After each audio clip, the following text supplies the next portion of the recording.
di siang hari ini ya, saya Kak Ros hari ini akan tetap menemani Anda memberi semangat di acara Ruby No Secret. Hari ini temani Daniel di pojok sana, unyu-unyu ya. Jadi inget terong. Dan tentunya sudah hari beberapa bintang tamu yang akan berbagi ceritanya. Kita mojok dulu yuk membahas apa sih yang lagi ramai di luar sana. Menjadi perhatian banyak orang, perhatian netizen dan juga menuai banyak komentar baik itu untuk hal-hal yang datang dari dunia nyata maupun dari dunia maya. Ini dari dunia nyata ya, akibat curah hujan yang amat tinggi selama beberapa hari kalau aku sih di Jakarta ya berasa sekali gitu ya, sekitarnya.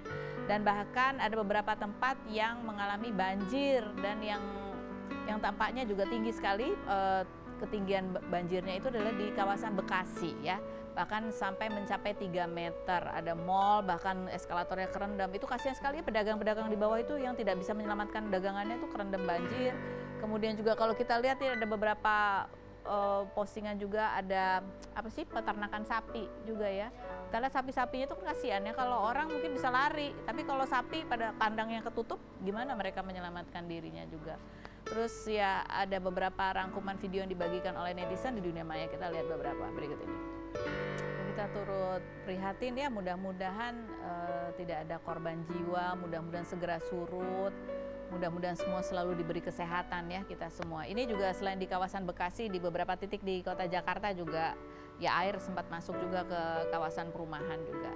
Nah bahkan banjir di Bekasi yang mencapai 3 meter ini terjadi di 7 kelurahan, 7 kecamatan, bahkan ya 7 kecamatan.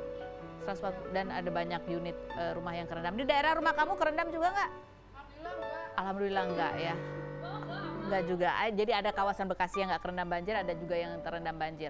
Berita ini bahkan sampai diliput di media luar, di media Al Jazeera. Kemarin juga sempat viral itu ketika ada seorang ajudan wali kota yang membagikan bahwa wali kotanya itu sampai harus menginap di hotel karena rumahnya juga kebanjiran gitu ya. Tapi postingan itu justru ya menuai pro kontra. Ada yang bahkan jadi kayak menganggap lah wali kotanya kok malah kayak enak-enakan nginep di hotel begitu ya. Ada videonya dan juga bahkan ada komentar netizen yang kemudian dijawab oleh yang mengaku sebagai ajudan wali kota. Kita lihat yang berikut dulu videonya. Berikut ini. Iya, komentar netizen coba kita baca yang berikut. Yang pertama, wali kotanya ngungsi di hotel, rakyat ngungsi di tenda, di mana hati nuraninya? Yang berikutnya ada lagi komentarnya. Kalau nggak tahu ceritanya mah emang begitu, kalau mau tahu saya seharian ngawal ibu wali kota keliling ke wilayah-wilayah yang terdampak banjir sampai ke hujan-hujanan. Ini mendampingi berarti memang salah satu stafnya gitu ya. Yang berikutnya ada lagi kan jadi wali kota suaminya. Belum kebaca yang tadi. Kan yang jadi wali kota suaminya, kocak ya, yang kerja mah suaminya, dia mah nggak tahu apa-apa, mau di hotel kek, mau di mana kek, bebas, yang penting suaminya kerja ngurusin warganya dulu. Oh ini istrinya wali kota. Wali kota kalian bukan? Wali kotanya. Oke, baik, yang berikutnya ada lagi komentar, kalau nggak tahu ceritanya memang gitu, kalau mau tahu saya seharian ini. Terus ada lagi yang jawab ya, nggak ada yang bilang beliau nggak turun ke titik banjir Kak, dan sudah tugas beliau karena istri pimpinan Bekasi dan rakyat Bekasi yang beliau pilih. Yang pilih beliau. Yang disayangkan kenapa ada postingan kayak gini sampai harus sebutin nama hotelnya, bukannya pejabat publik atau pejabat negara dilarang posting kemewahan. Apalagi ini dalam kondisi musibah. Semoga orang-orang di sekeliling beliau lebih bijak lagi dalam postingan. Oh ya begitu ya, memang kalau ya begitu memang. Ya, udahlah nggak bisa komentar ya. Kita tanya aja langsung sama yang pernah menjadi pejabat daerah gitu ya. Suka dukanya seperti apa. Ada banyak pasti harapannya digantungkan masyarakat. Tapi kalau namanya sudah mengabdi di masyarakat, begitu tidak menjabat lagi, juga pasti masyarakat juga yang merasakan kehilangannya. Seperti apa? Nah, ini kisahnya Caca Frederica dan suaminya Diko berikut ini. Oke, kita sekarang sudah bersama nih, ada Pak Diko dan Ibu Caca. Ya Allah, Ibu Caca. Sejak kapan Kak harus manggil aku Ibu Caca ya? Iya, setelah kamu jadi ibu-ibu PKK juga ya. Aduh, 2 minggu yang lalu. 2 minggu yang lalu udah serah terima jabatan ya. Purnanya kita 19 Februari. Pas ulang tahunnya Mas Diko. Oh. Iya, itu gitu. hari terakhir jabatan kita. Ini ada videonya yang kamu bagikan juga ya. Allah, Harus Masya Allah. sekali gitu. Nih sampai ada artikelnya punya Caca Frederica menangis. Ya, Pak, artikel dulu baca coba. Ini Caca Frederica pamit ke warga Kendal, terima kasih cinta untuk kami. Oh, kita lihat dulu videonya berikutnya. Aku nggak bisa digitu-gituin. Kenapa Ibu? aku tuh udah bilang kayak aku nggak mau itu udah dari 2 hari sebelum kita purna jabatan tuh banyak banget tamu-tamu ke rumah, terus kayak macam-macam lah kepala dinas, ibu-ibu PKK, terus yang deket-deket sama kita lah para porokiai, nyainya, ning-ningnya datang ke rumah gitu. Aku bilang kayak nggak boleh nangis, nggak boleh nangis. Aku bilang aku nggak mau nangis gitu. Terus akhirnya pokoknya nggak mau nangis udah ya udah Bismillah aja, kita Bismillah sama-sama berdoa udah. Nah terus pas ada acara perpisahan itu, aku nggak nyangka tiba-tiba respon masyarakat sebesar itu. Jadi ketika kita masuk ke ruangan itu kita benar-benar disorakin, wah semuanya teriak, dia kaget kan, kok cintanya sebanyak itu ya, kok perhatiannya, kasih sayangnya sebesar itu. Aku nggak nyangka segede itu, makanya wah langsung sih aku nggak stop, air matanya kayak turun terus gitu. Sebenarnya nggak mau nangis, cuman energinya tuh kayak gimana sih Kak, kayak tiba-tiba kaget aja kayak kok ternyata kalian gitu ya, maksudnya sama kita. Jadi aku ngerasa kayaknya kemarin selama mengabdi aku kayak kurang maksimal deh, kayaknya aku kurang deh dengan cinta yang mereka kasih sebanyak itu ke kita. Kayaknya apa yang kita kasih buat masyarakat tuh kayaknya masih kurang deh, kayaknya kurang maksimal deh, dan lain-lain lah intinya gitu. Jadi masih ada perasaan itu ya, masih ingin memberi lebih banyak lagi. Justru jadi ngerasa bersalah karena dikasih cinta sebanyak itu, jadi ngerasa kayaknya kurang deh gitu. Kalau Diko sendiri gimana? Apa yang kamu rasain lihat? Iya, sebenarnya alhamdulillah lah atas izin Allah bisa menyelesaikan 4 tahun dengan baik. Kita juga nggak nyangka sebegitu diterimanya oleh masyarakat Kendal, karena kita berdua bukan asli dari Kendal, kita nggak pernah tinggal di Kendal gitu. Kemudian kita diberikan amanah yang begitu luar biasa oleh masyarakat Kendal, dan ya alhamdulillah atas izin Allah semua janji politik, visi misi kita, program prioritas yang memang sudah kita canangkan, alhamdulillah walaupun waktunya hanya 4 tahun itu semua bisa selesai dan alhamdulillah realisasi semua gitu. Ada banyak ruang terbuka hijau gitu yang aku dengar yang dibuka ya. Banyak pembangunan yang berkualitas. Gitu. Ada GOR juga. GOR baru, terus ada RTH baru, Masjid Agung Kendal, kemudian perpustakaan daerah terbaik di Indonesia. Sekarang ada di Kabupaten Adanya di Kendal gitu ya. Dari kementerian aja sampai datang ke sana. Jadi perpustakaan percontohan daerah. kita jadikan percontohan. Masya Allah, dalam waktu 4 tahun tuh ya. 4 tahun dan pandemi 2 tahun. Dan pandemi 2 tahun. Itu pun Pandemi masih 2 merasa tahun. kurang ya kayaknya ya. Iya. Kayak kita ngerasa kayak kita harusnya bisa ngasih lebih daripada itu ya gitu. Kayak ya itu perasaan kita aja sih, kita kan harus ngerasa nggak boleh puas ya. Betul. Gitu. Jadi 2 tahun pandemi juga itu ya. Tahun pandemi artinya kan anggarannya refocusing, jadi ya sulit lah untuk daerah pada saat itu gitu. Jadi tidak normal lah, tidak pada era normal pada saat itu. Tapi alhamdulillah kita bisa melakukan efisiensi anggaran, kemudian prioritaskan untuk pembangunan dan program-program yang benar-benar bermanfaat untuk masyarakat gitu. Karena memang kita niatnya pokoknya harus benar-benar bisa memberikan yang terbaik lah untuk Kabupaten masyarakat Kendal. dan ya supaya amanah juga ya terhadap jabatannya gitu. Ada komentar-komentarnya ya. Coba kita lihat di komentarnya, di antaranya komentarnya warga netizen mana? Nah, Hari Patah Hati Sekabupaten Kendal, sehat selalu Pak Diko, Bu Caca. Yang berikutnya ada lagi, aku aja warga Grobogan juga senang lihat Pak Diko jadi Bupati Kendal, kok bikin mewek video perpisahannya Mbak Caca. Yang berikutnya ada lagi, janji 5 tahun lagi balik ke Kendal ya Pak Diko, Bu Caca. Gitu lagi berikutnya, asal ibu tahu baru kali ini Kendal merasa kehilangan banget ditinggal bupatinya. Kelar jabatan nggak kena kasus korupsi aja udah best banget, tapi ini beda. Purna tugas bersih, banyak kenangan tertinggal di sini Bu. Saya warga Semarang asli Kendal, berharap banget Bapak bisa memimpin salah satunya lagi, bupati yang paling dekat dengan rakyatnya. Jangan lupakan Kendal ya Bu dan Pak Diko. Masya Allah, Allahumma barik. Baca ini mah mewek lagi. Iya. Kita kayak belum baca ini deh. Udah baca ini. Belum baca ini ya. Masih kok belum baca, aku beberapa ada yang udah baca, tapi makin dibaca justru makin sedih gitu. Terus kayak kepala-kepala dinas juga, Bu terima kasih atas arahannya selama ini ya gitu. Dan aku ninggalin pesan ke kepala dinas, aku bilang, Pak, Bapak masih menjabat di sana, saya titip warga, titip masyarakat di sana, tolong amanah, tolong masyarakatnya benar-benar diurus ya Pak gitu. Jadi kayak beberapa kepala dinas yang deket sama kita tuh, ya mereka mengucapkan terima kasih, dan saya juga terima kasih atas kerja sama mereka gitu. Karena kan kita untuk bisa kerja sama ASN juga nggak mudah Kak gitu. Karena kan mereka memang yang udah berpuluh-puluh tahun di Mereka sana. yang udah tahu ya daerah Sedangkan situ. kita kan baru datang ke sana, mereka bisa membuka diri, mereka bisa diajak kerjasama, dan itu menurut saya hebatnya Masya Allah Mas Diko untuk bisa dekat dengan semuanya juga. Jadi luar biasa lah, maksudnya kayak rasanya campur aduk.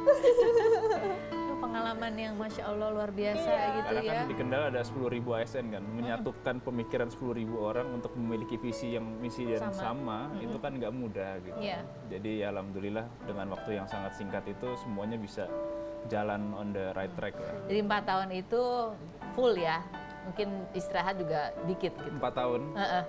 Ya ini istri ngomel-ngomel terus, nggak pernah liburan, nggak pernah apa, pokoknya selalu kerja Sabtu Minggu gitu. Jadi kita Sabtu Minggu juga termasuk? Saya Sabtu Minggu lebih sibuk dibandingkan weekdays. Jadi saya yang nggak bisa kayak ngasih 1 hari untuk keluarga tuh ketika menjabat nggak bisa. Cuman pasti ada lah hari-hari yang agak lagi santai. Tapi bukan berarti itu weekend, bisa juga itu hari Senin, bisa hari Selasa. Tapi kalau weekend itu harus turun ke lapangan, harus ketemu masyarakat, harus menghadiri undangan, kegiatan itu ada juga keluar kota kemana-mana juga.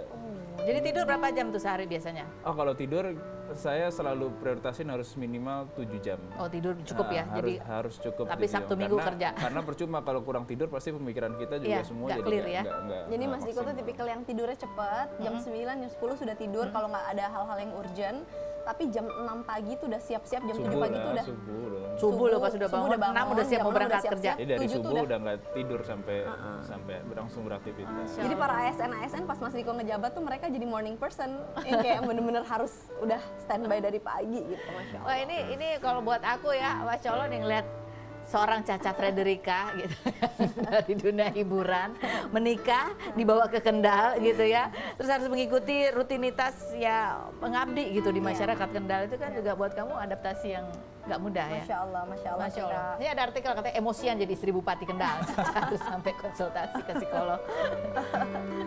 Karena sebenarnya kalau konsultasi ke psikolog itu mungkin nggak cuman karena salah satunya juga karena menjadi istri bupati, karena aku ngerasa gini, aku di sana menjadi seorang ibu, umur aku masih sangat muda, gitu, dimana yang aku ada masa transisi yang tadinya maaf ya, misalnya aku hidup dalam dunia entertainment, kayak Kak Ros deh kan apa-apa kan pasti udah disiapin, ruang make up udah siap, standby semua, FD semua udah rapi, kakak datang ke sini pokoknya semua udah rapi. Sedangkan ketika aku datang ke sana aku harus melayani. Beda dong konsepnya menjadi artis, selebriti, terus kemudian menjadi pelayanan publik, itu kan beda gitu. Belum lagi aku baru melahirkan anak pertama, belum pernah punya anak, pindah ke kota yang berbeda, yang tadinya di sini punya banyak temen, di sana belum kenal siapa-siapa. Jadi kan itu kayak menumpuk dalam satu hal. Aku rasa aku harus sehat lahir dan batin. Kenapa? Untuk membuat nyaman suamiku, akunya harus sehat lahir batin dulu, dan aku sadar itu. Gitu. Jadi aku nggak malu dan nggak takut untuk nggak apa-apa. Kayak kamu sakit flu atau kamu sakit demam ya kamu harus pergi ke dokter. Nggak usah malu, nggak apa-apa. Aku kenapa? Aku rasa aku harus menjadi wanita yang sehat lahir batin untuk membantu suamiku memegang jabatan yang besar gitu, karena di bawahnya kan ada 1,2 juta penduduk masyarakat yang harus beliau perhatikan. Jadi ya akunya harus sehat lahir batin gitu. Jadi apa aja yang kamu dapat ini, seperti apa aja gitu terapi yang kamu jalani atau apa sih, obrolan Simple sih apa? Kak, karena kan itu psikolog ya gitu. Jadi aku sekarang lagi ada somatic experience namanya. Salah satunya aku nggak boleh punya jadwal yang terlalu penuh. Yang tadinya kita tuh kayaknya jadwal dari pagi padat, udah syuting Islam itu indah misalkan, wah sampai malam pokoknya pol-polin gitu. Itu nggak boleh. Jadi sehari tuh paling nggak 2 atau 3 jadwal. Kenapa? Karena dari satu jadwal ke satu jadwal tuh kamu harus jeda. Istirahat dulu gitu. Dan ternyata aku melihat itu dari sosok suamiku. Suamiku kalau habis meeting jam 7 sampai jam 9, beliau kemungkinan sebisa mungkin nggak ada meeting jam 10. Biasanya meetingnya jam 11.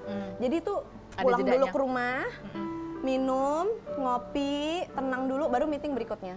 Terus aku banyak baca-baca jurnal-jurnal gitu ya, ternyata pemimpin-pemimpin besar yang memang mereka decision maker, bos-bos besar nih gitu ya, sehari mereka nggak perlu bikin keputusan 10, cukup bikin keputusan 3 aja, tapi 3 keputusan mereka itu kan berdampak kepada berapa juta orang, jadi keputusannya nggak boleh salah dong. Sebisa mungkin ya, karena namanya manusia pasti ada kesalahan, ada kekurangan, tapi ternyata ketika kita semakin ada di atas tuh kamu harus semakin tenang, harus bisa berpikir. Nah, gimana cara kamu ngontrol itu? Jangan padat-padatin jadwal kamu. You have to control yourself like within. Astaga, padahal ibu-ibu baru melahirkan ya. Ibu melahirkan ngurus bayi aja itu udah Iya. itu udah berapa dan pas di Kendal, tugas. dan pas di Kendal banjir, rumah kita kebanjiran loh, Kak. Oh iya. Bocor, wah pokoknya udah deh, Masya Allah. Jadi bayangin nggak, baru punya bayi, COVID, rumah kebanjir, kayak nggak bisa nih. Karena kan pas kita masuk rumah dinas kita belum siap. Belum Jadi kita siap. tuh kayak di tempat kontrakan, rumah pemenangan saya pas nyalon. Nah di situ ternyata terdampak Banjir. Iya. pada saat kita awal. Dan orang kan nggak mau tahu Kak, misalkan ketemu Kak Feni, terus tiba-tiba kayak ngapain sih kok kamu marah-marah, kan kamu harusnya nggak boleh marah. Betul, misalkan. iya. Sedangkan kamu manusia biasa. Betul. Dan kamu berarti harus ada pertolongan dong. Makanya Iya. aku harus konsultasi profesional supaya ketika orang melihat aku, orang maunya pasti ngeliat aku senyum. Mereka tidak akan bisa menerima aku ketika aku sedang nggak bisa diganggu, nggak bisa kan kayak ya kan kamu ibu bupati ya harus mengayomi kita dong. Jadi kamu melahirkan nggak cuma punya satu anak ya, langsung anaknya banyak. Karena kamu jadi ibu. Gitu. Terus habis Bagi itu, ibu-ibu lainnya. Iya, dan aku banyak sekali protes-protes ke suami. Misalkan ya di jalanan banyak sampah yang belum keambil ya Da, atau ada apa. Jadi Mas Diko tuh pulang ke dalam rumah, akunya tuh yang, "Da, ini kok jalanan gini ya, ini kok lampu begini." Terus kita kayak, aduh aku tuh pusing deh itu. Kamu tuh jadi anggota DPR aja deh. Jadi jelas kalau mau protes ke aku tuh ada jalurnya. Dari situ aku sadar Kak, oh nggak bisa. Aku harus memainkan peranku itu sebagai teman, sebagai istri, bukan sebagai orang yang kadang-kadang kan misalkan Kak Feni tahu aku istri Mas Diko. Jadi kan, kasih tahu dong suami kamu tuh itu jalan ini gitu. Nggak bisa gitu ya. Nggak bisa gitu karena aku juga harus memberi ruang suamiku untuk tenang gitu. Untuk pulang. Karena dan pulang ada ke di rumah kan untuk tenang kan. Iya. Ini mau dikomplainin terus.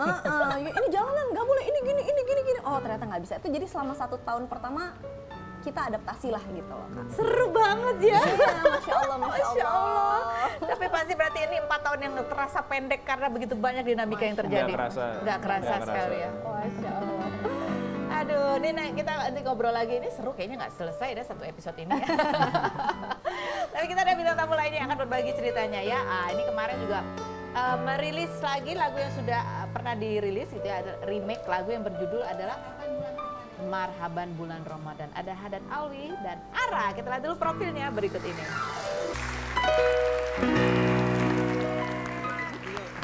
Assalamualaikum. Tos dulu. Waalaikumsalam. Oh iya, Salim. Apa kabar Abi? Silakan duduk. Ara duduk yuk. Kita, kamu duduk di tengah ya. Aku bantu duduk sini. Nih, Sini saya. bisa nggak? Ya bantuin ya. Aduh, udah makin besar aja Ara ya.